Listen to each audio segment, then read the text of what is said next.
Good afternoon, everybody. I'm going to call the meeting to order. I was wondering if we can get an approval of the agenda. Oh, we have the public. Oh, sorry. Okay. My apologies. We have a public meeting first. The Administrative Policies Committee will host a public meeting at 5:30 today to consider tax write-offs pursuant to Section 357 and 358 of the Municipal Act 2001. Okay. Is there any people who would like to speak to this? Seeing Mr. Dixon.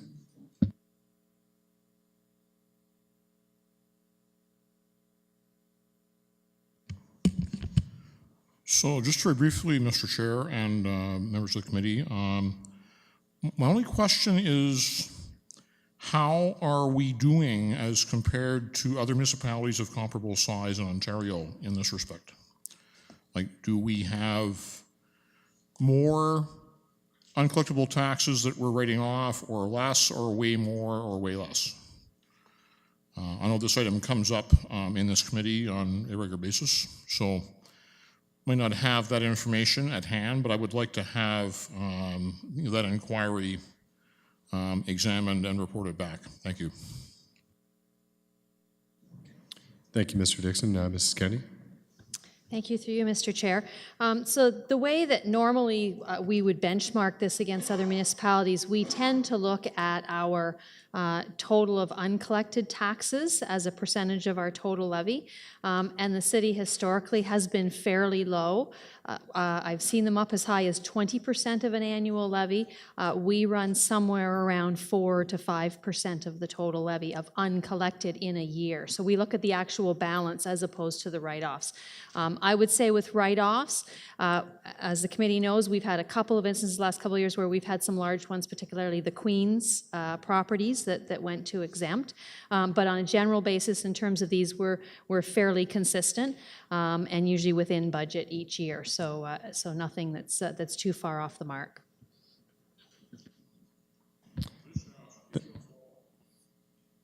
Sure.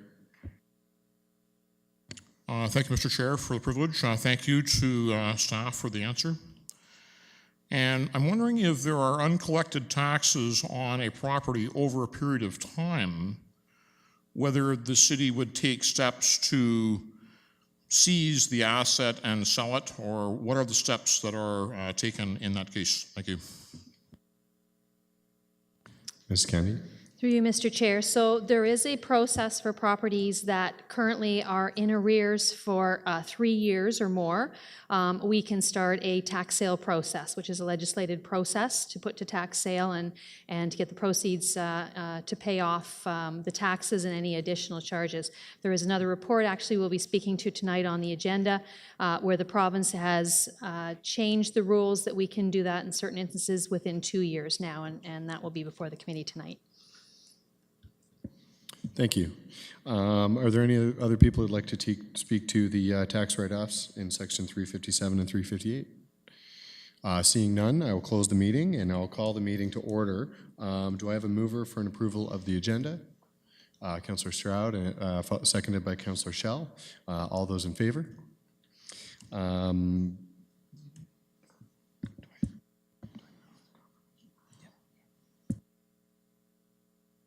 Do we have a mover for the confirmation of the minutes?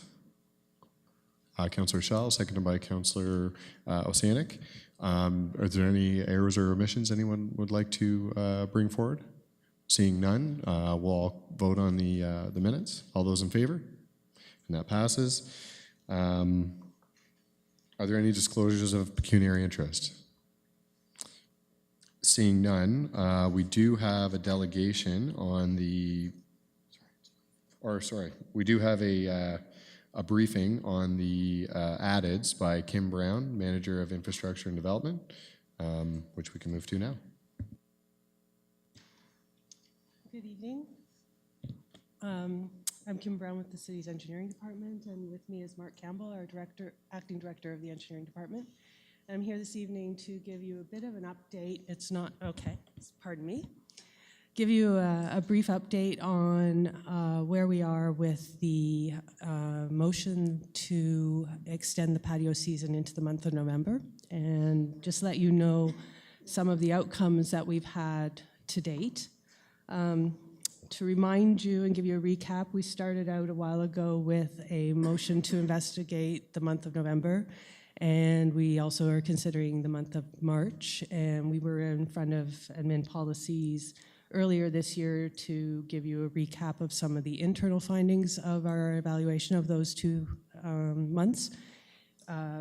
We did some consultation with the downtown businesses, and we didn't get an extremely great turnout in terms of our survey questionnaire from them. So we had committed at the time of that last meeting to attend the Downtown Business Improvements summer meeting.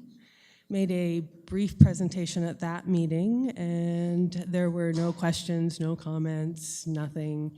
So we're continuing to move forward with this process. The uptake on the extension of the season included 10 of our patio operators, 9 of who are licensed patio operators and 1 who is just our sidewalk cafe style patio. So we have 35 licenses across the city, and 5 are non-serving. So we kind of had about a 1/3 take on, or 1/3 of interest in the process. And since November 1st, we've been monitoring the patio occupancy only by doing drive-bys at sort of midday.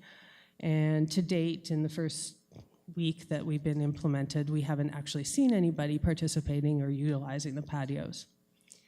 So what we intend to do at the end of this month is reach out to the operators, find out whether or not they experienced anything positive or negative with regard to this. I don't know whether or not it's been the weather, whether it's time of year, what it might be.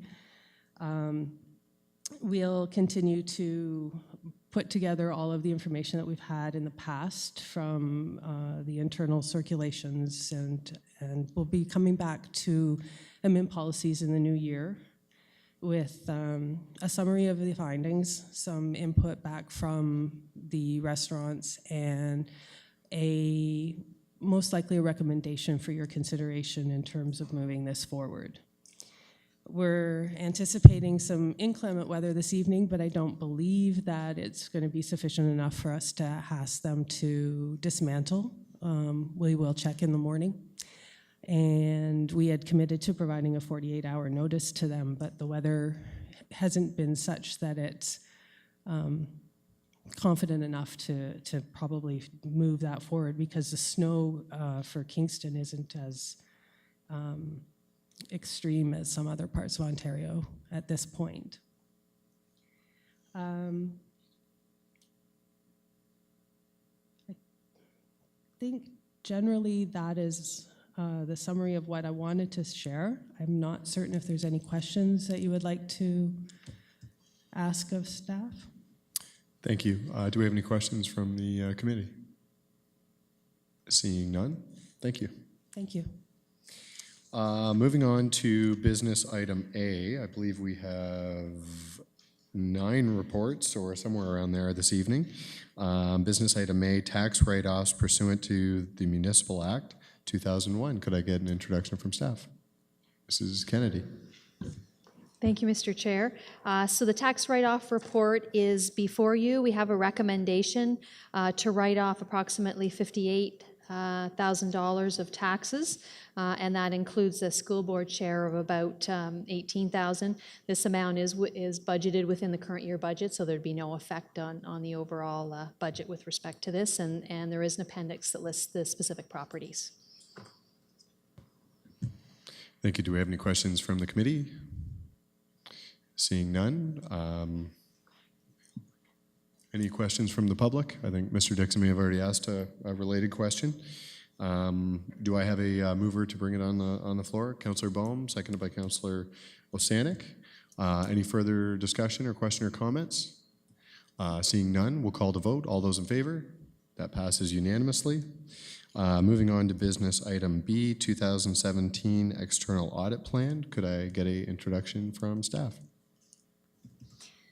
Thank you, Mr. Chair. So we are off and running with our 2017 year-end audit. The auditors actually have already been in and done some preliminary interim work and planning. And as in the past, one of the processes that they have is to come and meet with the Administrative Policies Committee to present their audit plan, which was attached to the report, and just provides an opportunity for the members of the committee, if they have any questions or input to the plan, that they can provide back to the auditors. So I will turn it over to Ms. Laurie Huber from KPMG, who is our audit partner on the audit. Thanks very much. So I'm happy to be here tonight to walk you through our audit planning report for fiscal year 2017. I know it was part of your package, so happy to take any questions either as I go through the report, hopefully at a high level, or certainly there'll be time at the end, and I know it's a busy night, so I'll try to make it as quickly as I can. Page number 3 really is a snapshot of where we are with respect to the audit. So as Desiree has mentioned, we have already started our audit process and we're well underway, having completed some of our audit procedures to date, but certainly with the bulk to come as part of our year end. So it's really important to have this discussion here tonight to gain your insight and your focus as well in terms of the execution of our final audit. So page 3 speaks to the items that we should be speaking to you in your role at this point with respect to audit planning. So the very first piece there speaks to our audit approach and audit risks. So of course, similar to previous years, our audit approach really is risk-based focused, but there has been nothing that's been identified through the course of our conversations that has really identified any specific risks, which is a good thing. So moving on to page 4, in terms of our audit plan considerations, so a great place to start when we're looking year over year is to have good conversations with the management team in terms of what has changed. So you can see there, the biggest change from a financial reporting perspective speaks to the change in the financial reporting system in year. So that will be incorporated into our audit approach, and we'll be reporting back to you on that front as part of our audit findings in the spring. On the right-hand side of the page there, we always remind you, to the extent there's been any changes in standards year over year, be it accounting standards or auditing standards, and there are neither of those to apply for fiscal year 2017. Page 5 speaks to materiality. Materiality is an important audit concept because at the end of the completion of our audit, we weigh materiality relative to the findings. So you can see here, there's lots of numbers on the page, but the important thing to note is that the overall reporting materiality is set again this year at $10 million, which is the same figure that was derived at last year. The pieces at the bottom speak to page 6, because of course the financial statements for the City of Kingston are presented on a consolidated basis, which is required. So page number 6 actually speaks to the individual components that feed into the financial statements. And of course, the biggest piece there speaks to the utility corporations that are incorporated into the financial statements that are financially significant. But overall, there's been no change in scope and no change in each of these entities as well compared to the previous year. Page number 7 speaks to our audit approach. So as I said earlier, our audit approach is very much risk-based, but this gives you a snapshot of or a flavor of all of the financial statement captions and the work we do around there. We do audit a number of municipalities, so we do tailor our audit approach to the municipal sector. So the audit approach here would be consistent with what you would see elsewhere. And I just wanted to draw your attention to page number 8, just a reminder that we do spend a lot of time on payroll expenses because by its very nature, it represents a significant component of your overall statement of operations. So we do look at the controls, and we've already started that work as part of our interim audit, and we'll certainly be in a position to report that back as well as part of our audit findings in the spring. Page number 9 speaks to some professional requirements that we're required to do through the course of our audit to identify fraud risks. So we will do that as part of our necessary procedures. Again, no change from the previous year. Page number 10 speaks to data and analytics. So this is a new thing that we've started to do in audit for a couple of years now. So we've got journal entry testing there on the list as well. Last year we did some extra payroll procedures, and we plan to do that as well. And we're working on the details of that with management. And again, that'll be part of our report back to you in the spring.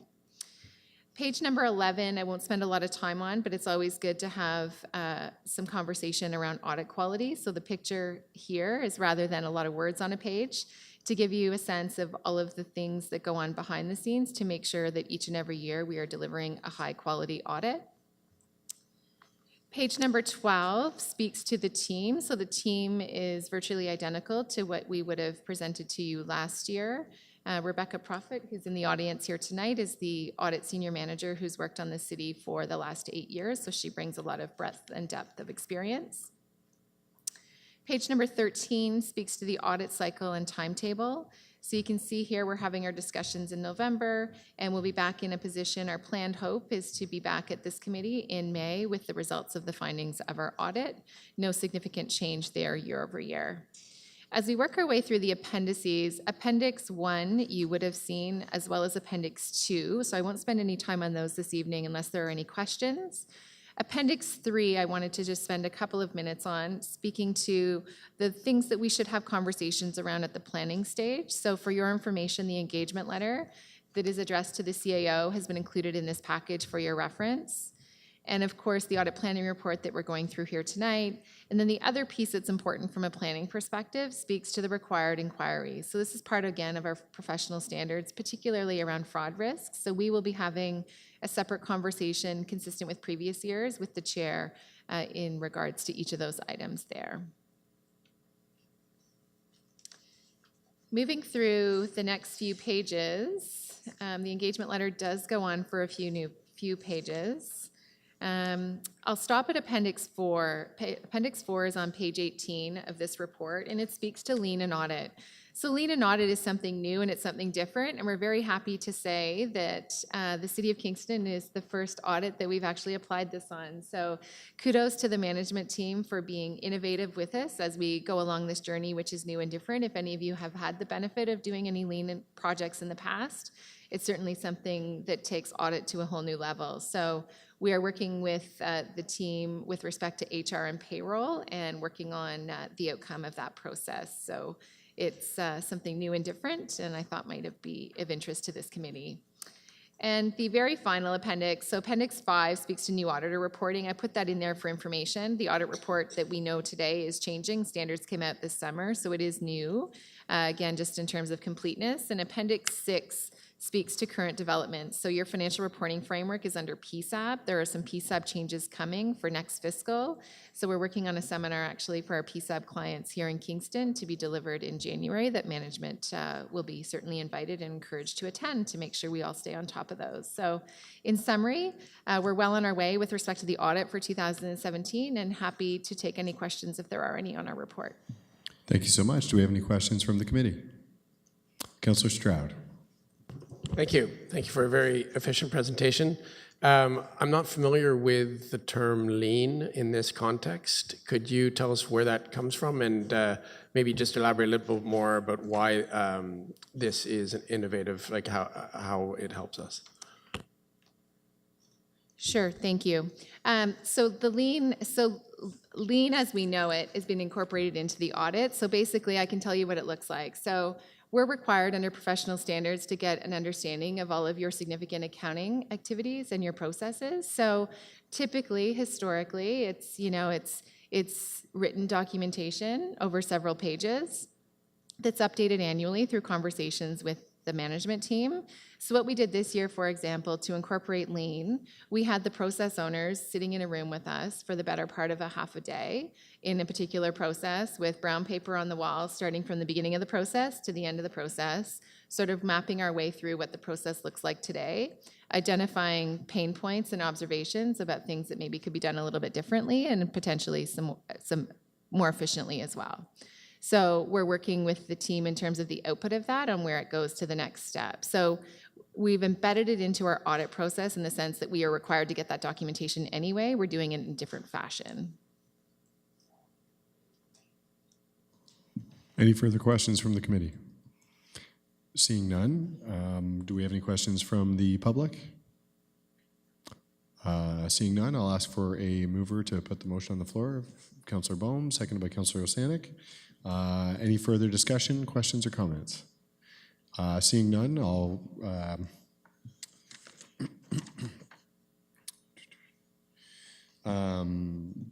We will vote that the 2017 audit plan as presented by KPMG be received for information purposes. All those in favor? That passes unanimously. Moving on to business item C, Commercial and Industrial Vacancy Rebate Program. If I could get an introduction from staff, please. Thank you, Mr. Chair. So this report is before the committee tonight with respect to the vacancy rebate program that currently exists. We have a budget of about $800,000 for the vacancy rebate program in any 1 year.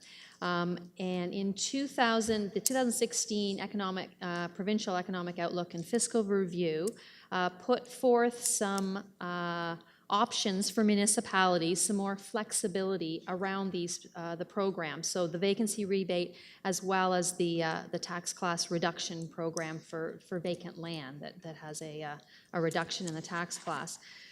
So the province has put this forward. They left it very flexible to municipalities, what they might like to do, if anything. They have set a process up where there has to be consultation with the business community, and that consultation has to be reported back to the province.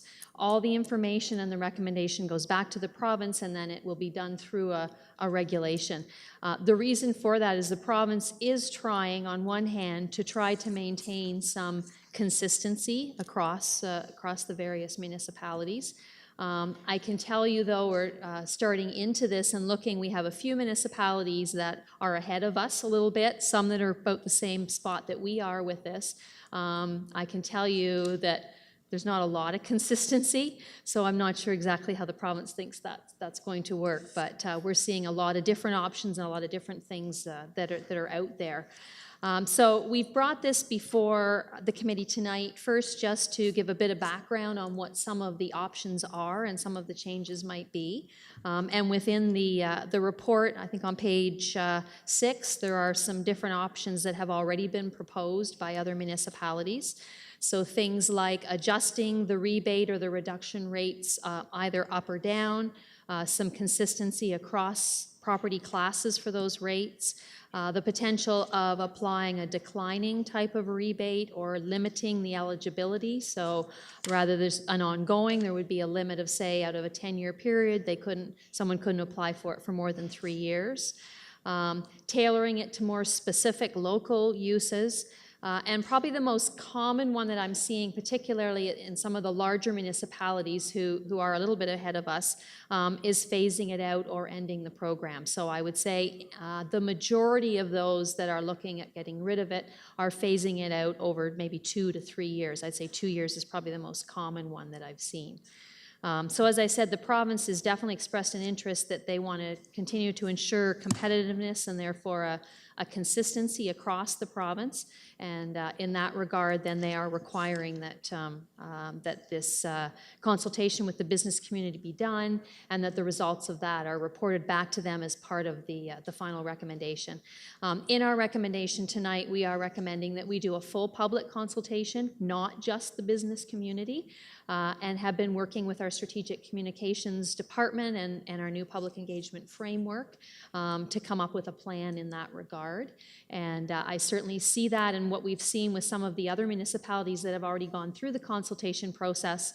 Certainly the use of a public open house, online surveys, and the ability to submit comments seem to be the most common practices in terms of getting this consultation. But certainly as we move forward, we'll work with communications to develop a more wholesome plan around that. Thank you very much. Do we have any questions from the committee? Councillor Stroud. I think it's important to acknowledge again, the historical context for this. Municipal Act 2001, I believe it says in the report, is when the practice started of giving rebates. It came from the province and from the Municipal Act. Does the Treasurer know the motivation for including this in the Municipal Act in 2001 of like the origins of the rebate program in the first place? Because if we're talking about possibly phasing it out, we need to know its history. I'm going to let our manager of taxation field. Through you, Mr. Chair. The business occupancy tax was originally levied directly on the business itself, so it amounted to about 30% on average of the overall taxes for the property and was collected from the business that was the tenant in the property. The revenue stream was not it was not always there for us if the tenant left or could not be collected from, whereas real property tax is collected on the property and the property can be sold. If the tenant left or bankruptcy, that kind of thing, we were left with write-offs, so it was an unstable form of revenue for the municipality. As the province downloading began, they realized that they would have to make the revenue stream more stable, and that's where they decided to get rid of that program and phase it in another way, which ended up, after a couple of years, being the current vacancy rebate program that we have as a mandatory program today. Okay, and then the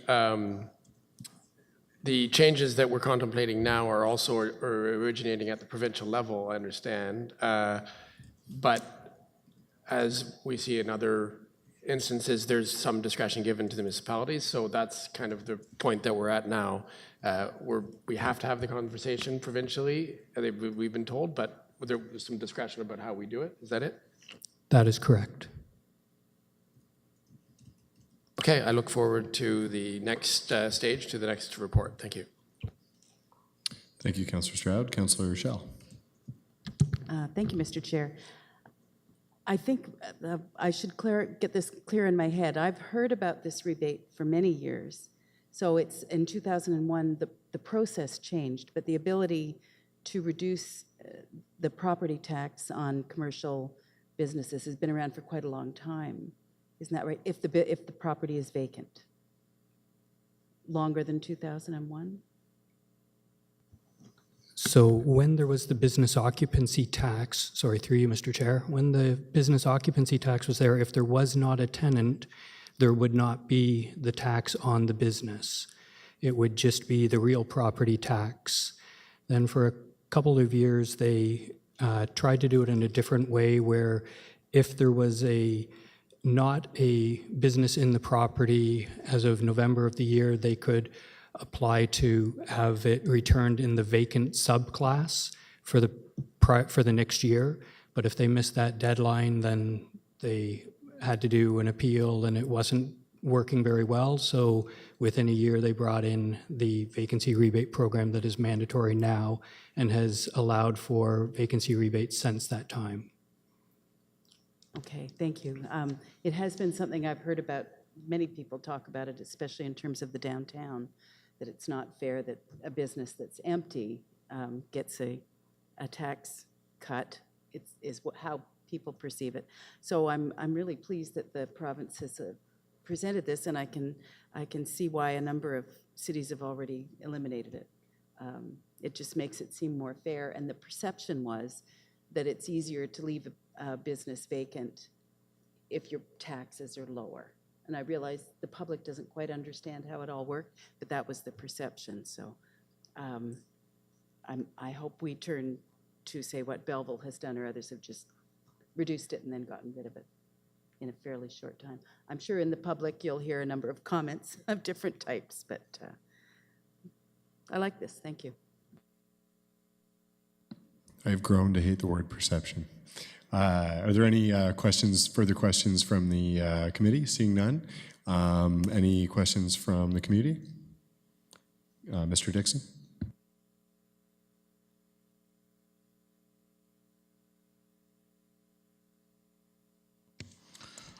Thank you, Mr. Chair, and thank you for the very thorough report from staff on the topic.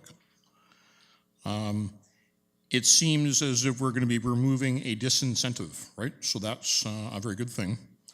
Now, my main question is a little bit off the beaten track on this, and if the chair wants to rule me out of order, I will accept that. It has to do with what I would call a residential vacancy, right? It's a bit of a different concept than the report's dealing with, and I'll tell you why I'm raising it. You've been following the media recently. The City of Toronto has a large problem with a lot of property that's being held by, say, out-of-town investors that's vacant, right? So there are housing units that aren't being used, and the City of Toronto is, they're governed by the City of Toronto Act. They can do things that the City of Kingston can't. But they've been talking about introducing an actual tax on that.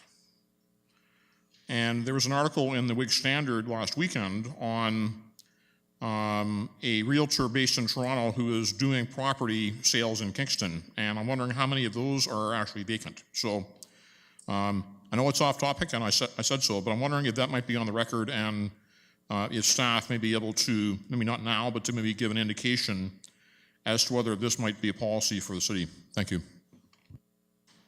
Thank you, Mr. Dixon. I figured I'd give you a second to see where you're going with it, but I think it may be a conversation for another day, even though it is a very relevant point. Do I have a mover to bring the motion to the floor? Councillor Bohm, seconded by Councillor Osanik. All of those in... sorry. Councillor Stroud. Yeah, before we vote, just the first recommendation is that council considers the options available in this report. So that's us, administrative policy, making the options available to council to consider. Is that all that means? Yes, that'd be correct. It's sort of a formality that we're the committee reporting to council what the options are. Okay, thank you. Okay, so the recommendation before us is that council approve the recommendations outlined in Administrative Policies Committee Report number AP 17021, dated November 9th, 2017, as follows: that council consider the options available in this report, and that staff consult with general public, including the business community, and report back to council on the final recommendations as a result of those consultations by the second quarter 2018. All of those in favor? And that passes unanimously. Moving on to business item D, uncollectible tax write-offs and tax sale provisions under the Municipal Act 2001. I'll ask for an introduction. Thank you, Mr. Chair. So there are two things in this report that we are making recommendations on. So the first one is a change in legislation, as I referred to in one of my earlier responses tonight. Currently, property has to be in arrears for 3 years before we can initiate tax sale procedures. There is change legislation now that will allow us to start to initiate those procedures within 2 years. We are recommending that there would be some instances where perhaps we may want to do that, where we've determined, and we would review properties when they've reached 2 years to determine, first of all, whether the risk of collection is high, and also looking at the value of the taxes that are outstanding, where starting the tax sale process earlier could increase our chance of recovery. So if there is a significant amount owing, we don't want to add a third year on and put that at risk of not being able to collect, or if we already know that it's going to be an issue, then we might as well start the process early. There are a number of accounts that we do clear off within 3 years, and so we wouldn't want to use staff time and the cost of a tax sale at 2 years. If there's not a risk of the collection, we'd like to just remain with those with a 3-year process. But certainly the recommendation is that there may be some instances, and we've listed in the report consideration of things like a failed tax sale property, if the property is vacant land, and certainly looking at the value of the property and the value of the taxes outstanding, where there may be times that we would want to use this new legislation and actually implement the process within 2 years. The second part of the report is some write-off of uncollectible taxes. And there's a breakdown and a summary of the taxes that we would like to write off. So these are a little different from the write-off report.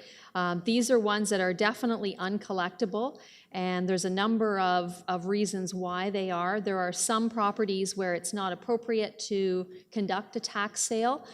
If it's an abandoned piece of property or a small little piece that's come off of a subdivision or something that nobody would want to buy, except perhaps a neighboring property. But we can't offer that to the neighbor because it's not our property. It's not owned by us. So we would have to go through the tax sale, which again is a costly procedure to do. So we have a few of those. We may have some where we've tried the tax sale and it was a failed tax sale, and so we're writing those off, particularly where, again, same types of property, we've tried it once, but we don't think there's any chance in a future tax sale.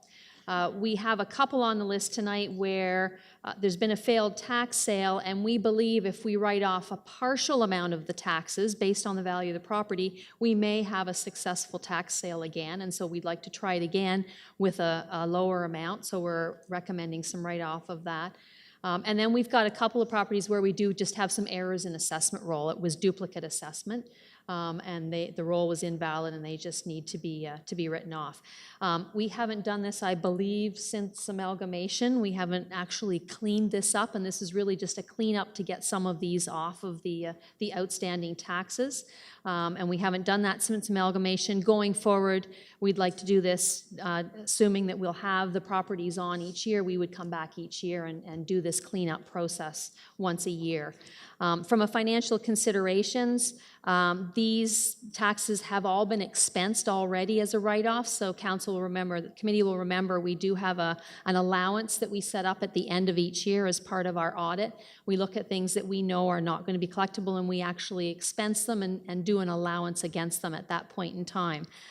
So these have all been expensed, so there's no further expense that would be charged through the budget for these particular properties that we're trying to clean up. Thank you. Do we have any questions from the committee? Seeing none, I have one myself. Just the wording where it's determined that a risk of collection is high and starting an earlier tax process could increase the chance of recovery. What is determined high?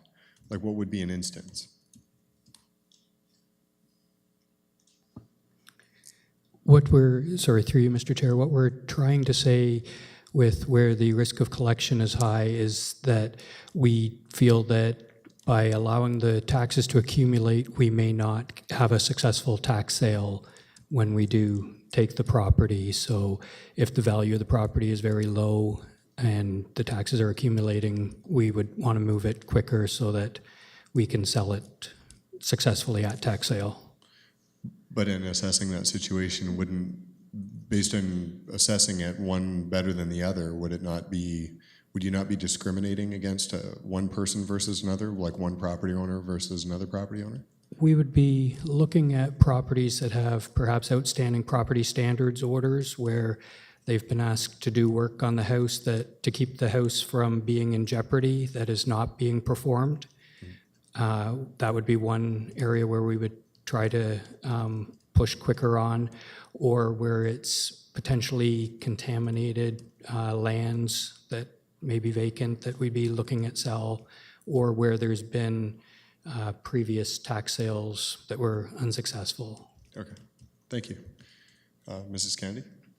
Thank you, Mr. Chair. I was just going to add to that. I think our practice or our policy obviously is to try to work with property owners to get the taxes collected. So quite often we will enter into agreements where we think there's some hope and some kind of payment agreement and do whatever we can so that we don't have to go to tax sale. So I think just to further to your question on what a high risk is. It's definitely where there is no other option, and we can see clearly that waiting another year is not going to be any advantage, as opposed to a property where waiting another year, it looks like we would be able to either get the money or work with the property owner. Okay, fair enough. Councillor Sherrod, did you have a question? Yeah, it's on the same clause. I understand what, now that we've had the presentation, I understand what is meant by that clause, but I think the wording is somewhat ambiguous in two spots. And I'm wondering, I guess when we move it, but before we get that, I just want to ask if this is correct. So you were talking earlier in response to Councillor Candon about the meaning of the risk of collection is high. And would it not be clearer if we said the risk of non-collection is high? Because I know with risk, it can go either way. It's a high risk means high risk of failure inherently, but it seems to me that risk of collection is high grammatically means that the risk that you might collect is high. And really it's the risk that you might not collect. Is that fair? Yes, I think that's an excellent observation. I think it would be much clearer if we put in non-collection. Yep. So when we get to deliberations, we can do that. The other question I had was, Did you mean to repeat the same wording, authorized to begin the tax sale process when a property has reached 2 years, and starting an earlier tax sale process? Is the word sale? Would that make it clearer if we put sale there? So, or are there other processes that aren't a sale that are tax processes that we might look at? No, I think that would be clearer as well. Yes. Thanks. Thank you. Good. It's my So, linguistics background coming up. do we have any questions from the community? Mr. Dixon.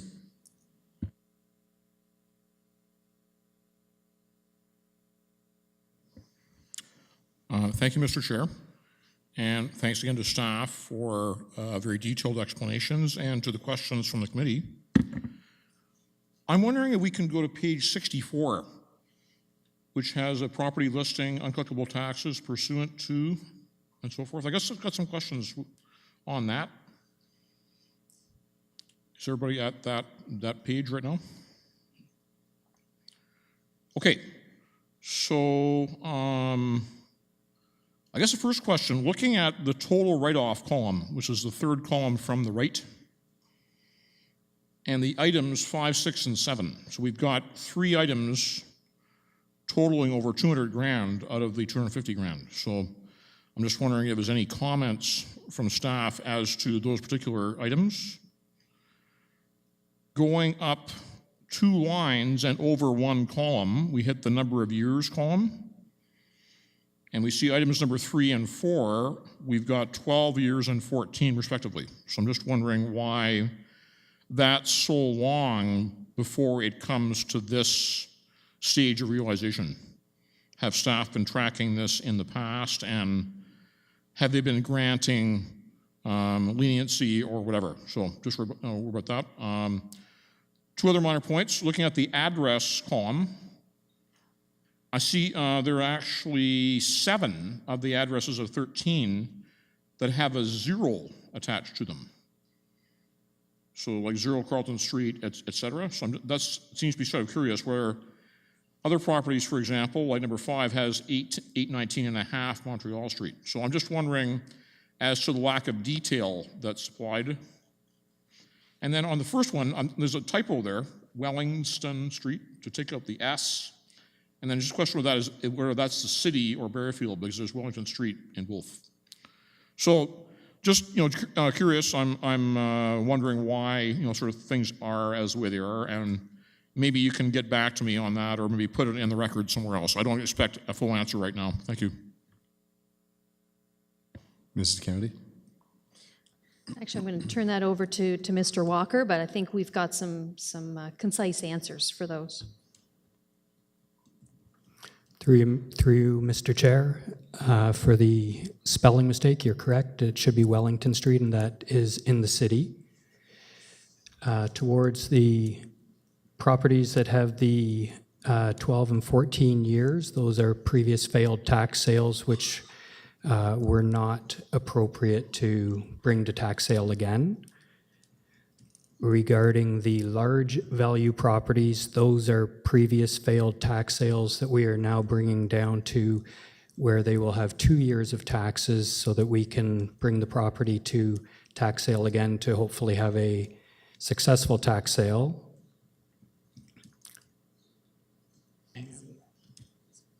And for the properties with 0 in the address, those are vacant land where a municipal address has not been assigned. Okay, very good. I'll ask for a mover to put the motion on the floor. Councillor Schell, second by Councillor Osanik. Do we have any further comments? Councillor Stroud. Yes, I've got my amendment ready to insert those 2 words. And I'll give it to the clerk. I just need a seconder from one of you guys, Councillor Bohm. So I'm inserting non-hyphen in front of collection and sale in between earlier tax and process. So I've got it written down here.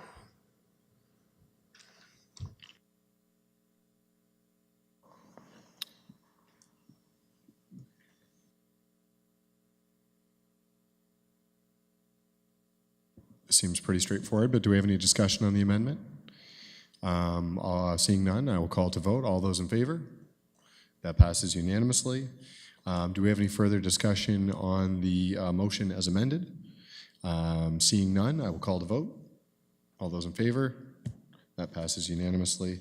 Moving on to business item E, bi-monthly scheduling of meetings. Could I get an introduction from staff? Mr. Bolognoni? Thank you, Mr. Chair. We're pleased to be here this evening to present our report dealing with the bi-monthly meetings. Really, it is a housekeeping report in the sense that we ran a pilot for the last couple of years, and the results have confirmed that the bi-monthly meetings for the Administrative Policies Committee is the way to go forward. Earlier this week, we also confirmed the EITP going to monthly meetings. We feel that this is in keeping with Council's objectives with respect to efficient and effective use of resources, while at the same time providing effective engagement with the community and allowing for council, staff, and the community to effectively deal with matters coming forward to this committee. Thank you.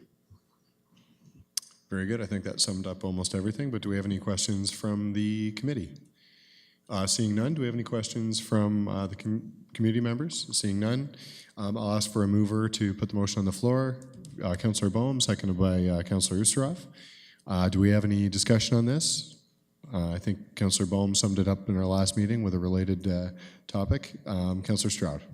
Yeah, just for anyone that hasn't heard about this already, that might be see this tape or be here in the room, it is crucial that we address staff and councillor time management issues such as this one, to these efficiencies that are found by this kind of thing.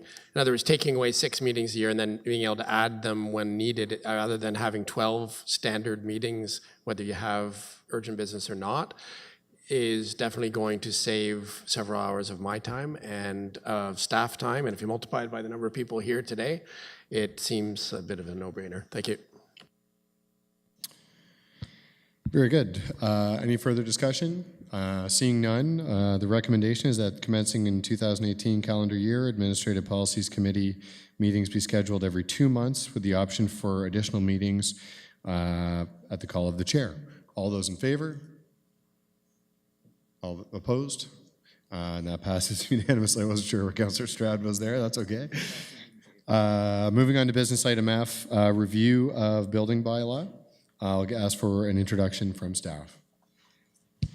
Thank you, and through you, Mr. Chair, we're pleased to be here this evening. I'm joined by Lisa Kapner-Hunt. To my right, she is the city's chief building official.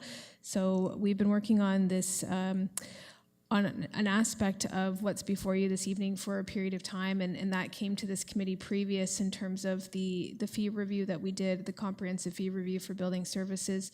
So in a sense, the report that's before you tonight, it does a number of things. One of those things is implement some of the changes that needed to be made to the building services bylaw based on the fee review, and it also does a number of other things that we've been trying to address based on public concern and needing to implement some changes. So those are identified in the executive summary. We're here to take any questions, and thank you.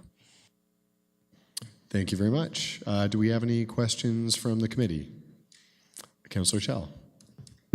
Thank you. Yes, it has to do with establishing a process for the review of alternative solutions. I mean, that's really taking us into the future. And I know when we talk about what's permitted to build, you have to follow the Ontario Building Code.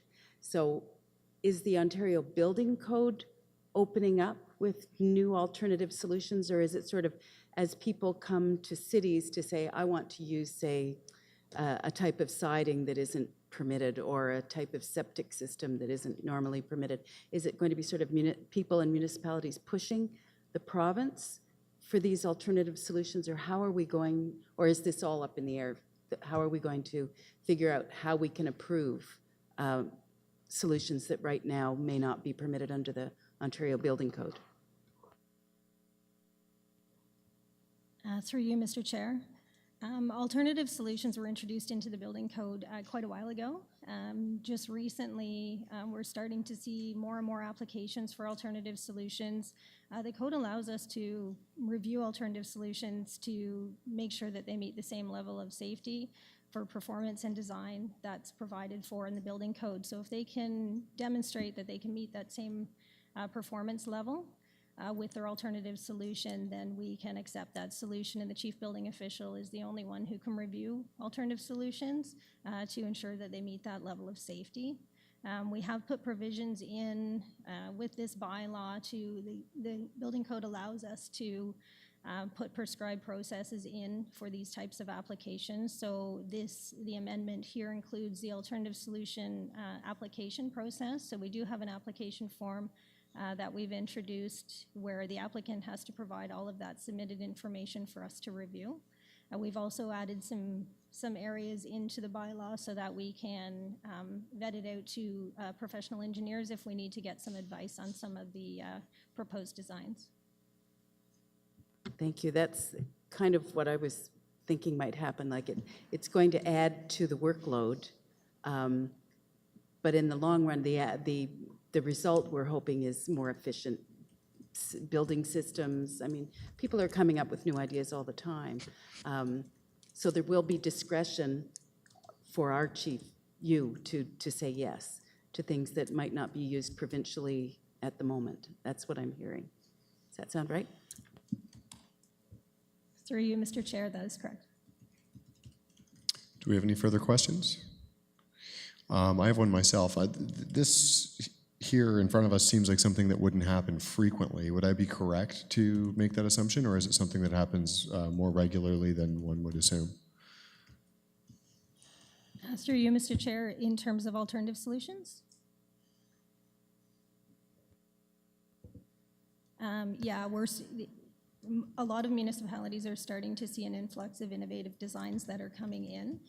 The designs have to be approved through a Building Code Commission or the Canadian Material Standards. So we take all of that information into account, as well as any testing that's been done through Intertech. But we are seeing a lot more coming in for a lot more projects. Last year, we probably saw about 10. And we anticipate that that's going to get, the numbers are going to go higher. Okay. Councillor Schell. Thank you. I just thought of another, but it's related. As the pressure comes for things like tiny houses, that isn't the same thing, but I presume the pressure is on from the community for that as well, that we will likely see some changes in the future for different types of actual buildings along with how they're built? Or are we not there yet?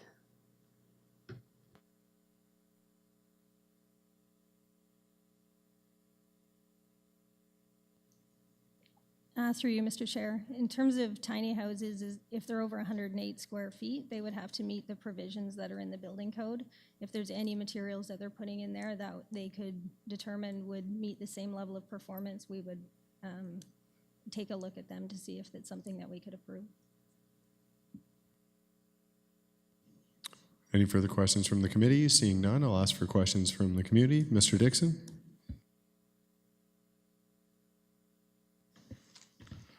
Thank you, Mr. Chair, and thanks to staff for the report. I was privileged to take part in the public consultation on this and learned quite a bit. And it's maybe an example of some of the work that's done by staff that doesn't make it above the radar. People aren't really aware of this. So I was very impressed you're taking that on, like seeking greater fairness. So that's excellent. I just a couple of questions. I'm wondering if anything is changing with respect to how you're dealing with maybe the rare cases of people who try to get around the process by not applying for a building permit at all. They just start construction. And are you on top of that? Like, do you rely on reports from people reporting it, or do you try to check it out? Okay, well, this person is doing something and they don't have a building report or building permit for it. So that's one question. And then my other one is somewhat related.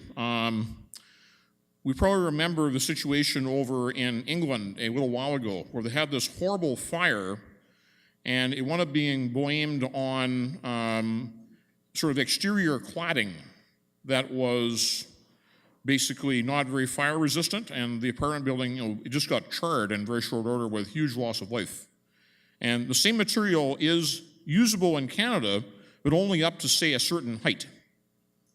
So I'm wondering, this is maybe a question of sort of, if it happened, but if you were to come across, say, an example of that material being used or other material being used that is not, say, legal, how would you deal with that?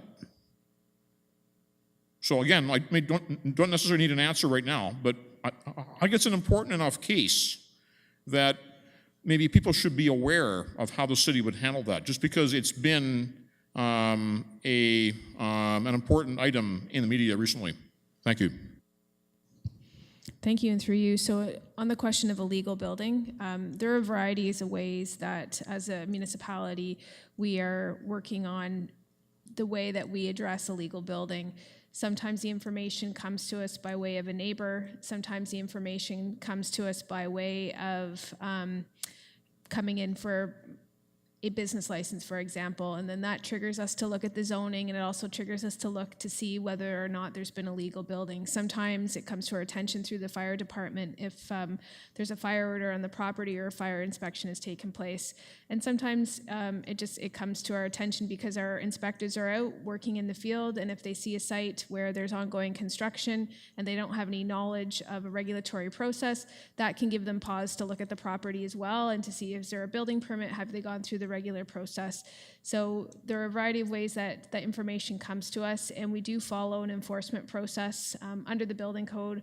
Our inspectors do related to any of those examples, and the outcome of them can be different, whether it's regularizing a use through the zoning, whether we're issuing stop work orders, that type of thing happens sometimes if there's illegal construction or construction without a permit that's taken place. So there's a variety of ways that we're addressing that as a community. Thank you. Do we have a mover to put the motion? Oh, sorry. Go ahead. Yep. Through you, Mr. Chair, I just want to address some of the item on the cladding for the building in England that burned down. The Ontario Building Code doesn't allow for that over the 4 stories, so we wouldn't even review that for sufficiency on anything higher than that. They would have to meet the same performance of the design and systems and materials specifically indicated in the Ontario Building Code, and if they don't meet that, we would not be able to approve it. Thank you very much. Do we have a mover to put the motion on the floor? Councillor Stroud, seconded by Councillor Schell. Do we have any further discussion? So the recommendation in front of us is that it be recommended to Council that the draft bylaw attached as Exhibit B to report number AP 17033 be presented to Council to amend bylaw number 2005-99, a bylaw to provide for construction, demolition, change use, and transfer of permits and inspections, and that the proposed amendments of building bylaw 2005-99 be implemented January 1st, 2018 to align with the annual fees and charges bylaw, update in Q4 of 2017. All of those in favor, and that passes unanimously. Moving on to business item G, business licensing bylaw review, alarm installation, and alarm monitoring. Can I get an introduction from staff?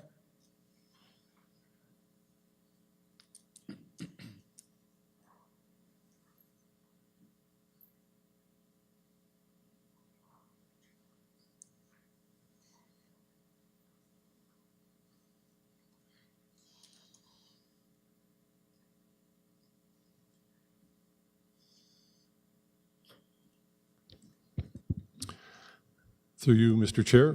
Just before I begin my remarks, I'd like to introduce colleagues from Kingston Police who are in attendance with me. They've worked closely with city staff on the preparation of this report. We have Deputy Chief Angie McNeely, Scott Joffrey, who's the Director of Information Services, and to his left, Jamie Lynn Murray, who's the Alarm Coordinator for Kingston Police. So the report you have before you is actually the first of a series of reports that staff will be bringing to this committee over the course of the next several months. The reports will be dealing with a review and update of our business licensing bylaw. And we've taken this approach rather than just one omnibus report, based on the fact we've got 22 business categories that are regulated by the bylaw. And we've noticed that other municipalities, particularly London, who's just completing their review of their business licensing bylaw, has done it in this fashion where they bring one or groupings of similar business categories to each committee meeting. And it allows for opportunity for stakeholder and public consultation and for an in-depth review. Many of these regulations require a lot of detail and research and looking at best practices, that kind of thing. So the first business category that we've chosen to review is alarm installation and alarm monitoring. And the reason, that explains the reason for the Kingston Police's participation in this, because this is unique in the sense that this is the one business category in the bylaw that Kingston Police exclusively administer. And that's logical because their officers are the ones that respond to security alarms. So the business licensing bylaw licenses alarm monitoring and alarm installation companies and assesses fees for false alarms. The issue really that we're focusing on here in terms of our proposed amendments is around reducing the rate of false alarms. In 2016, Kingston Police responded to 836 security alarm calls. Of that number, 27 were what's called founded alarms, which means that there was some evidence upon the officer's arrival that there was an intrusion or break and enter or property damage, some kind of an emergency situation. The remainder, 809, were deemed to be false alarms. Unfortunately, this is not atypical. This is a typical year statistic. 97% of the alarm calls that the police respond to are false. And it's obvious then that we have a problem. Kingston is not unique in this regard. Most municipalities that we've reviewed in Ontario and Canada and in the United States have a similar high, very high false alarm rate. So in looking at best practices and looking at what the bylaw currently, how the bylaw currently regulates false alarms, we've determined or identified 3 policy changes that in combination we feel may cut into that high rate of false alarms. And those are listed in the report. Revision of the false alarm fee structure, the addition of administrative fees for non-compliance, and the suspension of police response in cases of excessive false alarms. All these measures are used by other municipalities to varying degrees. It's our belief that the introduction of a suspension after an excessive number of false alarms, and that's defined as 4 false alarms in a calendar year, that will represent a sufficient deterrent and will incentivize alarm monitoring companies and their end users, the users of the alarm systems, to address the issues that are causing these false alarms. And it can be a combination of user error or mechanical error. But regardless, it's an unacceptable rate because it's a drain on police resources. And if you imagine the amount of time that officers have to spend, essentially takes them away from their core duties. We conducted a stakeholder consultation with the alarm industry. It was very successful. We had over 30 alarm industry representatives in attendance, and we got good feedback from that group, and we've incorporated some of that some of their requests and observations into our recommendations, and those are highlighted as well in the report, pages 10 through 12. So with that, I will ask if there's any questions. Do we have any questions from the committee? Councillor Osanik. Thank you. Through you, do we find that a lot of companies are repeat offenders?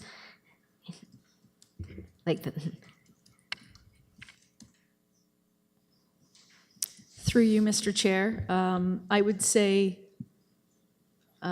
yes, there are some that are repeat offenders premise-wise that we attend to a lot within a calendar year.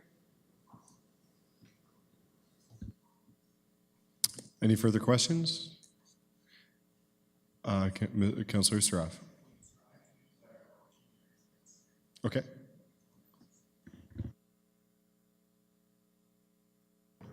I do service an alarm industry, so I should remove myself from this discussion. We'll note, we'll note that in a minute. I'll finish the paper. Okay.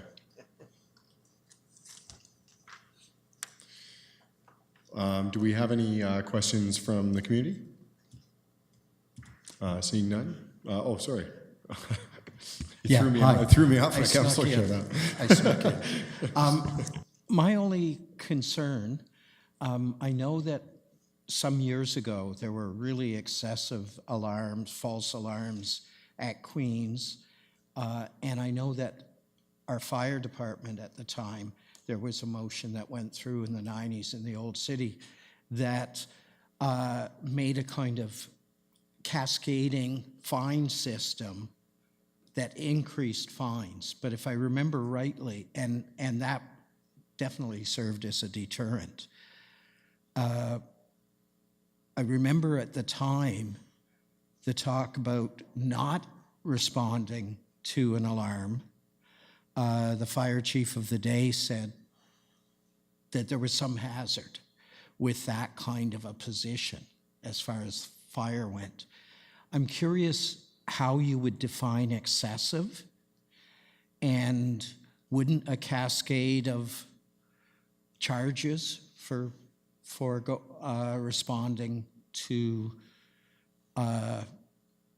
excessive alarms be better? I would hate to see somebody put on a list no longer served by police and then something tragic happens on that one event.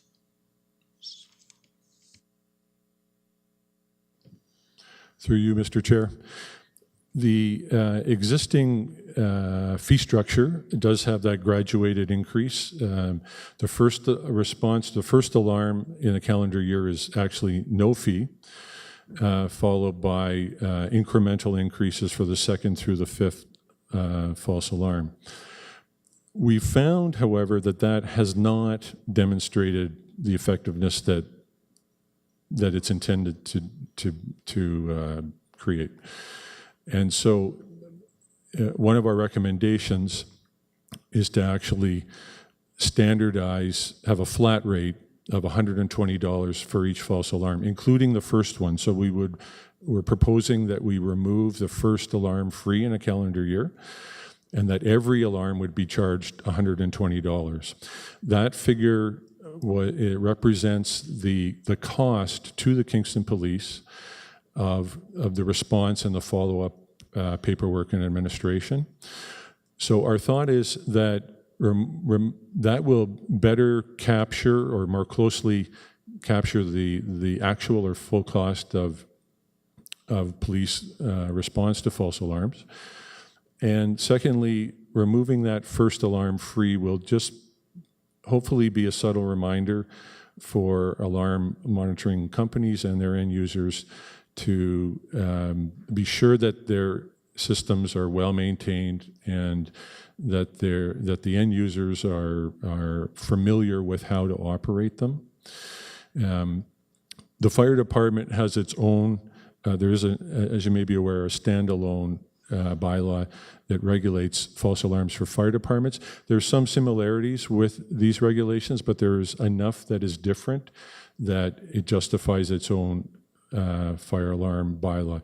They're not in a position, I would suggest, to not respond, regardless of how many alarms are received from a particular location, whereas in the case of security alarms, that is an accepted approach across municipalities, is to set an excessive threshold after which we would not respond. And is that excessive threshold the 5 that you mentioned before? After 4 in a calendar year. So after 3, there's a mandated caution notice that's issued to the alarm monitoring company to put them on notice that an additional or 4th false alarm in the calendar year may result in suspension. We've chosen may instead of shall to allow some discretion on the part of the Kingston Police for scenarios that may be extenuating and where the premises could be a bank, for example, where there would be a hesitancy to suspend response.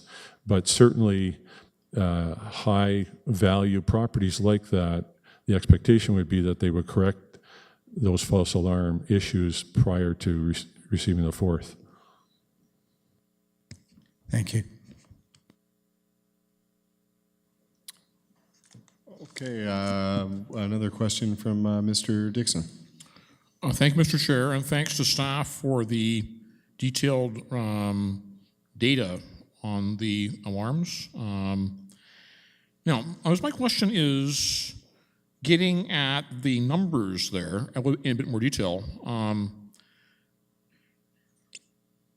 Is there an analysis as to the malfunctioning of an alarm, creating a false alarm, as opposed to someone, say, pulling it as a prank, right? The alarm goes off in either case. Police have to dedicate resources to that situation, right? So do you track that? Maybe it's in the report. Maybe I just didn't spot that, but it seems to be an important point following up on what Councillor Neal was talking about. And then my next 2 questions, if you have fines that you're levying on these incidents, how are you doing in actually collecting them, right? Maybe if a business is having a problem, they say, okay, well, I don't care. I'm not going to pay the fine. And do you have a measure of dealing with that? And with the business categories that you described, the ones that concern me would be lack of fire alarms that are installed in, I would say, rental residential, right? There's a lot of older housing in the city, and it's been subdivided up into smaller units, and perhaps there are cases out there that don't have a working fire alarm in every one of the units that are, that are out there, like thousands of units that, sure, you're aware of what is going on, right? So I don't know if that's a valid question or if the chair wants to rule me out of order. Thank you.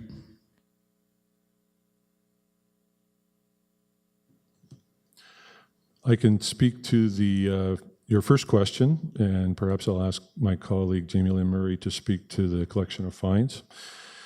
So to the causes of false alarms, it sometimes depends who you talk to in terms of who's to blame. CANASA, which is the Canadian Security Alarm Association, so the industry association in Canada, has stated that in their estimation, 75% of the false alarms are caused by user error. And certainly, I think that would be corroborated by what we've heard from the alarm monitoring companies at the stakeholder consultation. But ultimately, it's the responsibility of the alarm monitoring company to educate their customers, because the alarm monitoring company is the one that is assessed the fine, or the fee, not their customer directly.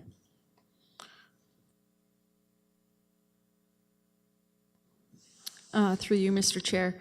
I actually send invoices out to alarm companies once a month, so I have many different alarm companies, so depending on how many alarms come in that month and who the companies are, they're sent out usually via email, or I send them out in the mail if I don't have an email account for them. And they send their money in by check, or they call in and pay by credit card.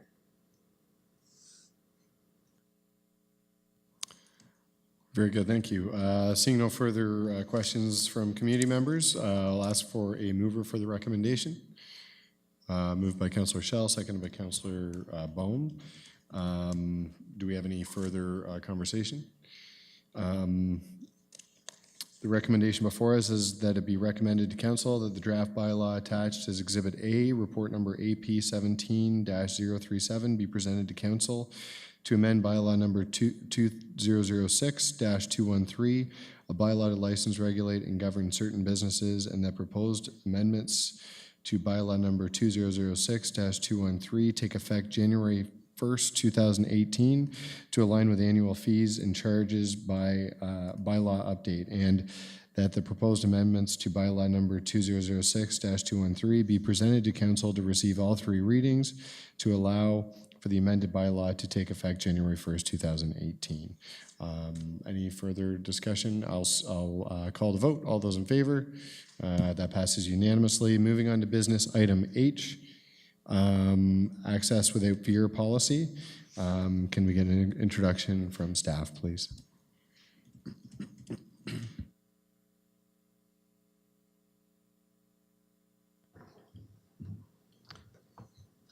Through you, Mr. Chair, this report is in response to the Council resolution of September, asking staff to investigate the impacts of an access without fear policy on our programs and services.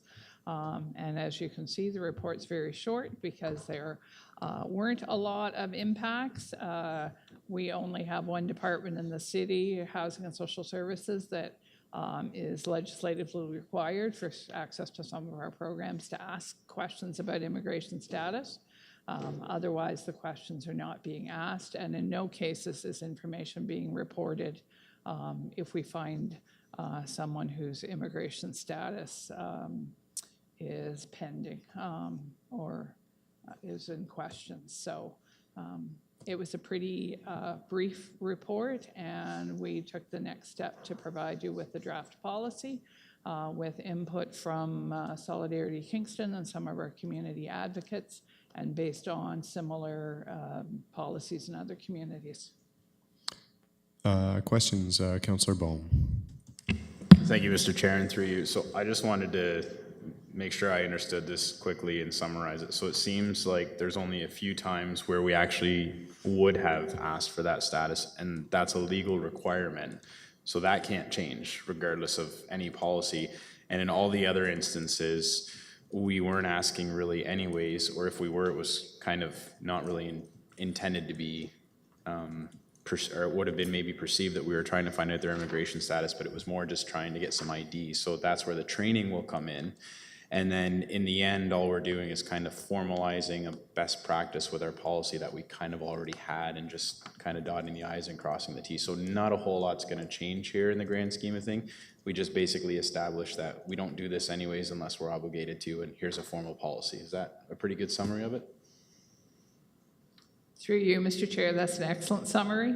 I think we don't officially ask that question. There are times when we may discover someone's immigration status incidentally.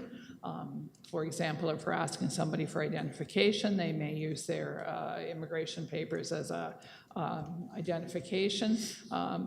The advocates would say even asking somebody for a provincial driver's license to verify their address instead of asking them for a piece of mail or some other documentation. There's incidental ways we may be asking without realizing that's what we're asking. So there is a training component to it, absolutely, but for the most part, it's not our practice to dig into someone's immigration status, so this just makes it official. Okay, and just further follow-up, and we're not breaking any federal laws or any jurisdictional issues with this, so in instances where we have to report it, we're going to continue to do that because we're legally obligated to. And in all other instances, if we happen to ask, we weren't really asking for that anyways, we were just trying to confirm something else. Okay. Through you, Mr. Chair, we're not obligated to the tell part. We would never report, but absolutely as a criteria for some of our programs, we need to know someone's immigration status to qualify them for access to the program. But those records are kept confidentially within those programs and aren't shared with other bodies. Okay, thank you. Councillor Shell. Thank you, Mr. Chair. The one I'm interested in, I did have somebody ask me about this last year, subsidized childcare services. Currently, that seems to be an area the city needs clarification on, because I remember the person that I was talking to was not eligible for childcare subsidy because they were a student, but it looks like perhaps they will be. You just have to clarify. Through you, Mr. Chair, in the old Day Nurseries Act, which has been replaced with the Early Years Act, in the old Day Nurseries Act, temporary residents, students, and people on work visas were not eligible for childcare, so that was incorporated into most communities' local policies. With the new act, that language has been removed, but many communities continue with their old local policies, and so has the City of Kingston, like our peers across the province. So you are correct that we are looking at the impacts of now allowing students. We don't perceive that there will be financial impacts. We have some other tools we can use within childcare. A more thorough report on childcare in general is coming in the new year, but we are hoping that we will be able to allow those temporary residents, including students who are here on student visas, to access childcare subsidies. That's very good news. Thank you. Councillor Stroud. I almost said thanks, Your Worship. Thank you, Mr. Chair. I'm not trying to butter you up. I wasn't able to determine from the wording used in this the answer to this question, so that's why I'm asking about the term undocumented. It's very clear from the description in the package that referring to somebody as an illegal immigrant is taboo and should not be used. Undocumented, it explains that on page 158 of the package. I'm wondering if in a situation where a newcomer to Kingston who may not be from another country, but may be from perhaps up north or from the Indigenous population, also without documents, whether this has been taken into account in the analysis.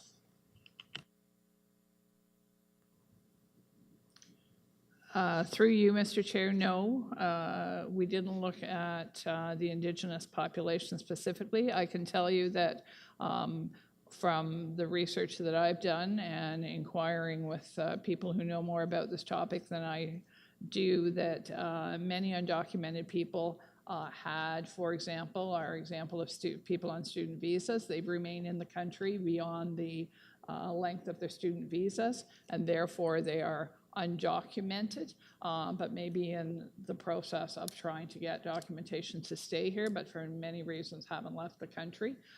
So they're not necessarily entering, in many cases, they're not entering the country without documentation. It's that whatever reason they were here has run out and they remain in the country. So there's a gap there, and those are the people we're talking about primarily that are undocumented, specifically around the Indigenous population.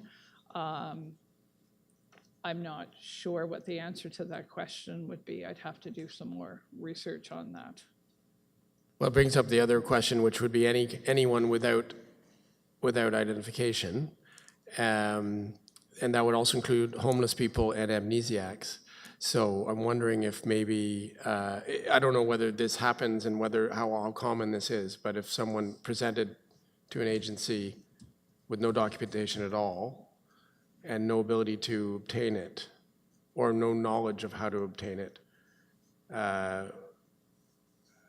whether that is considered, but perhaps that's a different question. Through you, Mr. Chair, this report is specifically talking about immigration documentation and having it. Other forms of documentation identification, certainly our staff in Housing and Social Services work very hard at assisting people like the homeless population who may not have any verification like birth certificates, et cetera. So we already have processes in place to help people get their ID. And in fact, one of our agencies has what's called an ID bank to help people with that process. This report specifically relating to immigration documentation, then that only becomes an issue to access things like Ontario Works and social housing. Any further questions from the committee or members of council that are present? Thank you. Just a quick question. I know in the discussions by the community group, and one of the concerns was how proactive or how helpful can our staff be? I know that other cities, either in partnership with community groups or by themselves, and I'm thinking of Hamilton and Toronto, indeed have pamphlets. So it's not just identifying somebody that comes for housing or comes for social assistance and being told, sorry, you don't qualify. But the minute somebody presents as that, they're given staff in those cities give them an information pamphlet with some addresses of where they can reach out to gain legal status. And is that something either in partnership with KIP or Solidarity Kingston the city is able to do? Through you, Mr. Chair, I had that very discussion with our immigrant settlement organization to ask them how best to do that. And their recommendation, which Housing and Social Services and other departments will be implementing, is making referrals to ISCA and having their settlement staff work with people. The problem with doing any paper documentation pamphlets is the information can become out of date very quickly. So the suggestion was to make the referral and the link to our immigrant services and have them assist them with accessing whatever services they need. Excellent. And there are certain organizations, I'm thinking of police services and library, that are solely or primarily funded by the city. How can we share this with those organizations in the expectation that they would adopt similar policies? I know that we can't legislate what the library does, we can't legislate what police services do, but I'd be hopeful that they would embrace this initiative as well. Through you, Mr. Chair. So there are a couple of ways that can happen. From a staff perspective, we can definitely share that information with our colleagues and counterpart. But I think that all of these boards that you're referring to also have council representation on their boards. So as a council representative, you have the ability to raise that at the board level as well. And from a staff perspective, we can make sure that we share this information and the policy once adopted by council. Thank you. Do we have any further questions from committee members? Seeing none, I'll ask for a... Oh. All right, that's...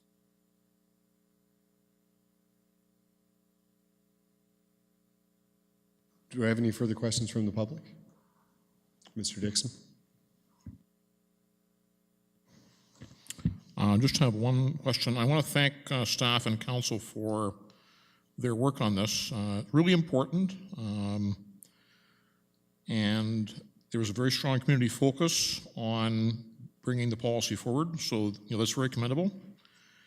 And some excellent questions from the committee.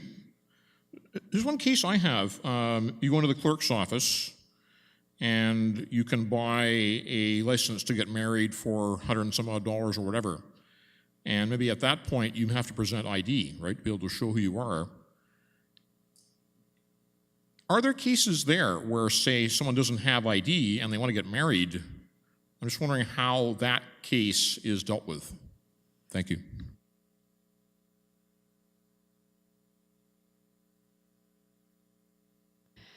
Through you, Mr. Chair, I can give it a try, although I'm not as familiar with clerk services, but any program that requires identification would continue to require identification. What we're saying is that this doesn't take away from the existing services that we have, and I think we mentioned a few other examples, such as the MFAP program, which is the low-income assistance program. We will continue to ask for, obviously, identification, so the same thing would apply for anybody coming in and requesting a marriage license.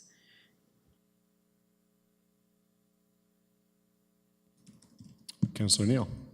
Just very quickly, I want to thank Solidarity Kingston, who took a lead on this, and I see that Saida and Rena are both here tonight.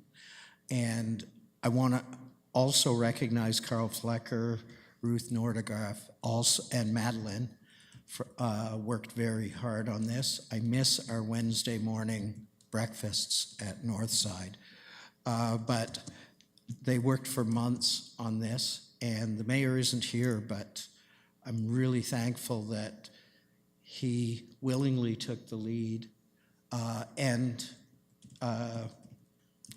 made this a unanimous motion of council. And I especially want to thank Cheryl Hitchin and Commissioner Hurdle, who put together, I think, an excellent report.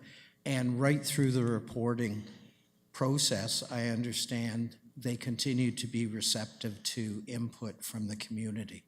So that's the way community consultation is supposed to work. Thank you.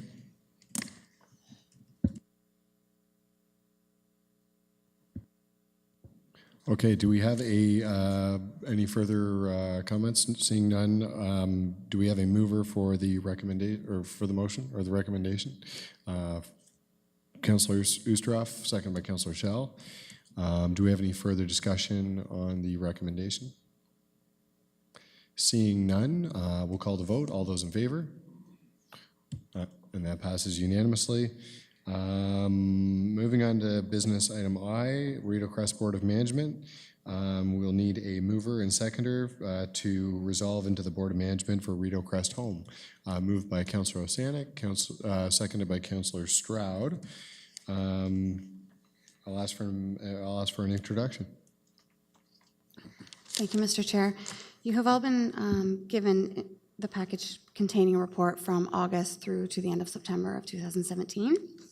I will give a brief overview of the report. It is a brief report, and in the essence of time, I will be very brief. But from 2017 year to date, our occupancy rate remains high at 99.31%. Rideau Crest Home had 6 incidents reportable to the Ministry of Health and Long-Term Care during this reporting period. The Ministry of Health and Long-Term Care did not visit the home during the months of August nor September. There are currently 420 people on the waiting list for our home at this time. The home has completed our annual resident satisfaction survey for 2017. We're currently compiling the results from that satisfaction survey and are hoping to be able to report that to you at the next Board of Management meeting. The quarterly Canadian Institute for Health Information home-specific results versus the province for Q1, which is April through to June of 2017, has been attached in Exhibit A for you to review. The long-term care sector provided a memo to all long-term care homes for provincial data from the annual resident quality inspections. This information is used as a benchmarking tool for homes to understand what the average RQI non-compliances were for the year of 2016. Rideau Crest Homes' 2016 RQI results were 6 written notifications and 5 voluntary plans of correction. Provincial average for 2016 was 8 written notifications and 0.85 compliance orders. That has also been given to you in Exhibit B for you to review. Financials year to date. As of September 2017, Rideau Crest Home has spent 70% of its municipal contribution, which is just shy of $29,000 under budget year to date. I am open to any questions if you have any. Do we have any questions from the committee? Councillor Stroud. Thank you. So I see in that financials piece the breakdown, and this isn't the time to go into a detailed analysis of the financials because this is an update. But I see, and I've seen this before. The second paragraph, the nursing, it says nursing 193K overspent. So just so I can understand that figure, that is compared to what was budgeted for the year for nursing in the annual budget, correct? That is correct. And a majority of that overspend is related to wages. So going forward for the next year, 2018, we have very specifically gone through the wages to rectify some situations in there where we were overspending and not budgeting properly for part-time wages. So that's hopefully going to be rectified for next year. But that is the majority of that. Yeah, that was my next question is that discrepancy a mix between the way that the inaccuracy of the initial budget, or is it more due to the fact of unforeseen circumstances with staffing, such as overtime needs, call-in, sick time, and so that kind of thing? It seems to be an inaccuracy with the budget is what we're looking at. We do continue to have overtime costs and such, but this overspend that we're looking at is related to how we're preparing the budget. Thank you. Do we have any further questions from the committee? Councillor Osanek. Thank you. Is the Life Enrichment Coordinator, has that person been hired now? Yes, they have. Yep, they are active. Were hired just prior to the summertime. Okay, seeing no further questions, I'll ask if there's any questions from community members. Seeing none, I will ask for a mover and seconder to rise from the Board of Management for Rideau Crest Home. Do I have a mover? Councillor Stroud, seconded by Councillor Schell. We will move to our motion of the day, proposed motion regarding the intentional release of balloons. Sorry, Mr. Chair, we just have to vote on that last motion to rise. We don't? Don't we have to vote to rise from the board? Oh, I didn't raise my hand. That's okay. It's been a long night for everybody.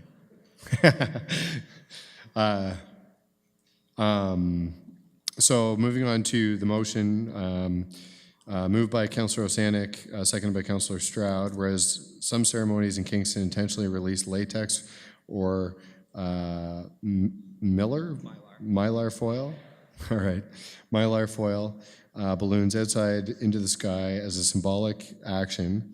And whereas the balloon reaches a certain level of height and pressure, the balloon will burst into small fragments and fall from the sky. And whereas balloon fragments can be spotted on the shoreline in the Kingston area, and whereas there is scientific proof that marine life assumes these balloons are a source of food, and fragments of balloons have been found in stomachs of marine life, and balloon fragments and string has been found wrapped around marine life. Therefore, be resolved that staff prepare a report by the end of Q1 2018 to recommend that the Administrative Policies Committee how the city bylaws and corresponding policies, if applicable, can amend to ban the intentional or ceremonial release of latex or mylar foil balloons in the outdoors in the municipality of Kingston.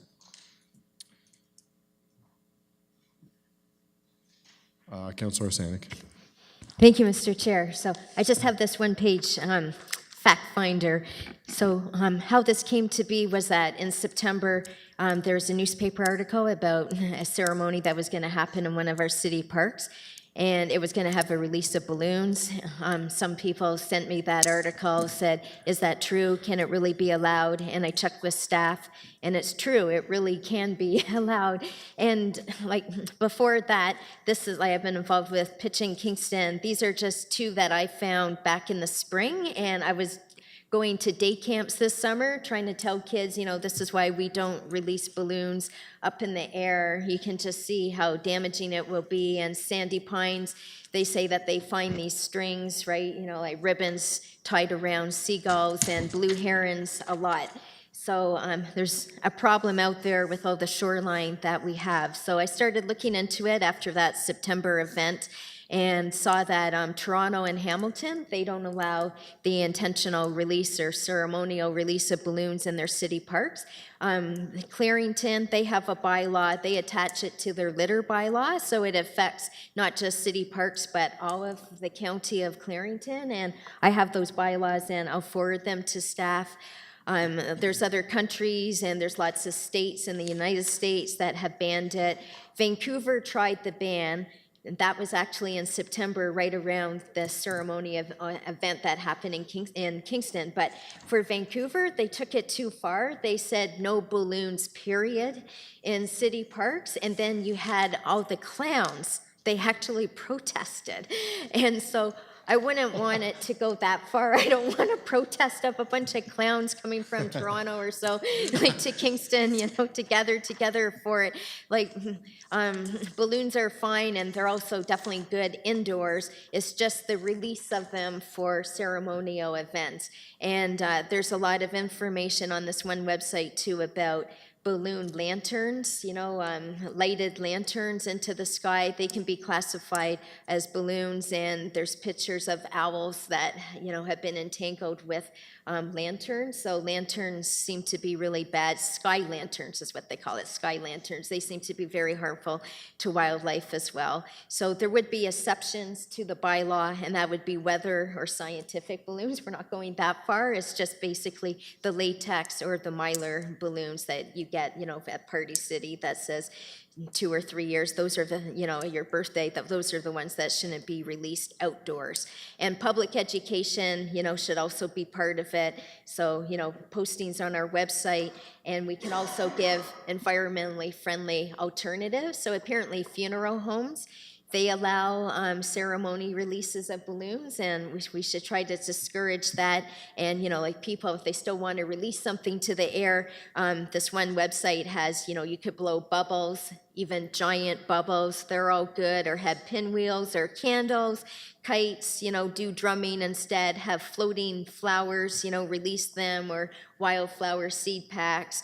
Painted rocks, there's lots of different things, and there are still some organizations that show that they're a bad example. The Olympic Games, they release lots of balloons. Apparently, Disneyland releases lots of balloons, so we just have to try to combat that bad behavior. So that's sort of the premise of looking into this. Any further comments? Councillor Stroud.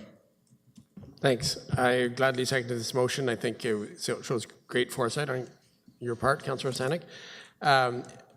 The only thing that I'm worried about is unintentional release of balloons, which also happens. And I'm wondering if there's any way, similar to the question about the alarms, if trying to assign blame to a false alarm, how do we know?